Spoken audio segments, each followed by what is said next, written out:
The most anticlimactic holdout in the history of holdouts just ended, and the Niners got their wide receiver back. That's Larry Krueger. I'm Grant Cohn. Welcome to Cohn and Krueger. Just on my channel this week. We'll be on his channel next week. We're figuring it out. Larry, the question of the day is, what really happened with Jauan Jennings? We really still haven't gotten the full story. He hasn't even spoken yet. If you had to, I mean, we don't know, but if you had to guess, what do you think really happened here? I think he went rogue against his own agent, because I haven't heard his agent say a thing. I think his agent maybe didn't endorse this whole plan, and he just said, you know what, I'm going to sit it out. And you know what, I would not be totally if you told me that the Niners are like over here going, hey, you know, we're not sure, we wish this, we wish that, and over here going, yeah, Jauan, we're okay with you skipping camp. I think they probably were okay with it, just simply because of you know, it's less potential for injury, and they weren't going to give him the contract extension. I think they made that clear. Then it's just a matter of he's sitting out, and is he sitting out against their wishes or with their blessing? And it's obviously with their blessing, because they could have made it, you know, they created this whole thing. He showed up, all of a sudden he's got a calf injury. Lynch is like, the calf injury is legit.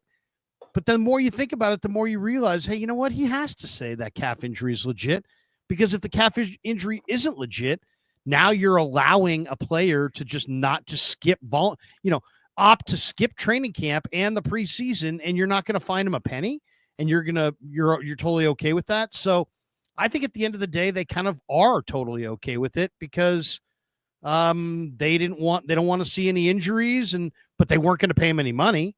So like, they kind of knew they weren't going to pay him. So it's like, how long do you need? What do you need to make this right with you? And he's like, I'm going to sit out as long as possible. And that ended today. Let's explore the theory that he went rogue against his agent's wishes. His agent is Drew Rosenhaus. And you wouldn't expect Drew Rosenhaus' client to hold out and then show up after losing. Usually he wins these things. So I see what you mean about him potentially going rogue. If this was a Drew Rosenhaus production, if he was orchestrating the whole thing, you would think that there would be updates every few days. Adam Schefter, Ian Rappaport, you know, the Niners say this, but this is what's really is going on. It's what I'm hearing. We got none of that. We got the one report from Adam Schefter 2 weeks before camp, and then nothing else. So I don't know what to think. I mean, maybe Rosenhaus said, I think you're going to lose this one. Maybe Jennings went rogue. Is it possible that he was just injured and the Niners sort of made him look bad and that he wasn't holding out? Or, I mean, I don't know. That seems kind of rich, but is that possible? I mean, he hasn't even said anything. Yeah, it's totally possible, but I don't think it's likely. I think it's likely that they just said, you know what? We're not going to pay you, but we want you to be happy because we like you. What do you need to be happy? And then this is what he came up with. $25 million cash. And they were like, well, that's not going to happen. Right. So what can we, we're not going to pay you. So what can we do in lieu of paying you?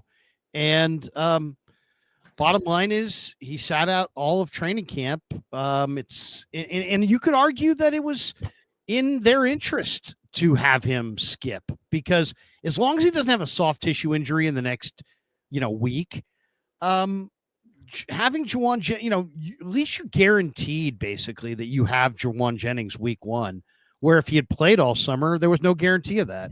So at the end of the day, I think the Niners, they were about what they wanted, which was, we're not paying you.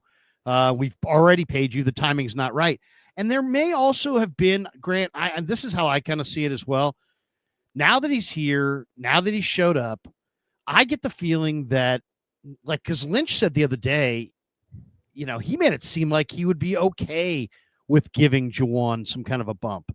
I don't think they're going to do that, because I don't think the Niners want to rip up his contract this year. And I don't think Rosenhaus wants to bypass his free agency next March. But if he has a great year and they get to like November or December, well, then all of a sudden it's going to be like, well, and JJ's had a great year.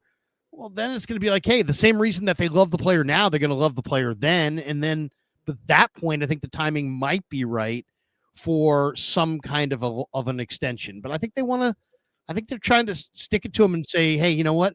Let's prove it. Let's prove it one more time.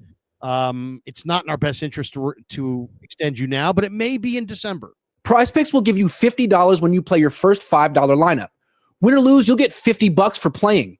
Use promo code Cohn, COHN, and download the app now. He's going to say he was injured. That's my prediction. When he finally talks on Wednesday or Thursday and we say, why'd you end your holdout? He's going to say, what holdout? Calf hurt. And maybe he's true. Maybe that's true. I don't know. Well, I guess we'll never know. But that's what I think he's going to say. And then finally, I wonder if the real reason why he showed up today is because of Kendrick Bourne.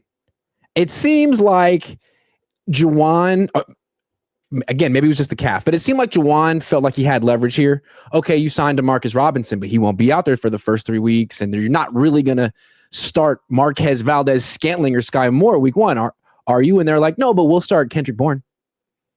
Kendrick Bourne is about 85% of you, and we like Kendrick Bourne, and he knows our system, and we're perfectly fine with having him on the field. And it seemed like Jauan was like, my calf feels better. It's the funniest thing you should bring up Kendrick Bourne because my calf feels 100% better now. Is it possible that Kendrick Bourne somehow ended this standoff? Yes. I mean, there's no question. It's possible. It's definitely possible. It's also, possible that Jauan just was like, hey, you know what? I'm not going to do anything more than I need to do. But I don't know about you, but just watching him today, it wasn't like, oh my gosh, there was indications of calf problems. There was none. He didn't reach for it. He didn't grimace. He looked explosive. He planted on it. He drove on it. I mean, he didn't look at all. He wasn't gingerly getting through that practice with the calf strain. So I have a feeling the calf has been, if it had been a grade 2, it said 3 to 8 weeks. That would have been 2 months from March, or so that would have been, he would have been ready by June 1st for sure at June 1st. Even if it had been a grade 3 strain, that's 6 months at the max, and it's been 6 months. So, and there was no surgery, and Shanahan told us it wasn't that serious. But all we've been told is it's not that serious, but it's kind of tricky. So it just kind of gives them the ultimate out to do anything they wanted to do and spin this any way they wanted to spin it. I think they dodged a huge PR nightmare by creating this whole thing. And now I think it was time to either show up or hold out. And he showed up. I think I get the sense that Jauan's a pretty emotional person and that it's a good thing for him on the field. But like, we've seen him not talk to the media after wins or like after games where he's had really good games and they've lost. Like, he seems a little emotional. It's possible he thought, hey, you know what? I've done everything right. They say they love me. I blocked my ass off. I stepped up last year. I'm going to show up to training camp and they're going to take care of me. And then when it hit him that it wasn't going to happen, it's possible he was like, all right, well, I'm not doing training camp then. I'll show up week 1. See you then. If that's how you're going to treat me, could happen. But I guess we'll have to hear from him. Oh, and also I think, when faced with, hey, he's not going to show up for training camp, I think Lynch and Shanahan were like, it's not the worst thing. Yeah. He can't get hurt. We got all these guys falling like flies. At least he can't get hurt if he doesn't show up for training camp. He is kind of the big money guy as far as this guy shows up in the Super Bowl. He shows up when there's money on the table, and there is no money on the table in the preseason, in the practices or the games. So in some ways it's fitting that he hasn't shown up until now, but the way he practiced today definitely undercuts the whole notion that the calf injury is really lingering. It didn't seem to be lingering at all. Okay. Dangerous Dave says, my guy can't wait to hear this ish. Oh, you're hearing it. /fan23 says, Krug and Grant, JK, love you both. Keep it up. Okay.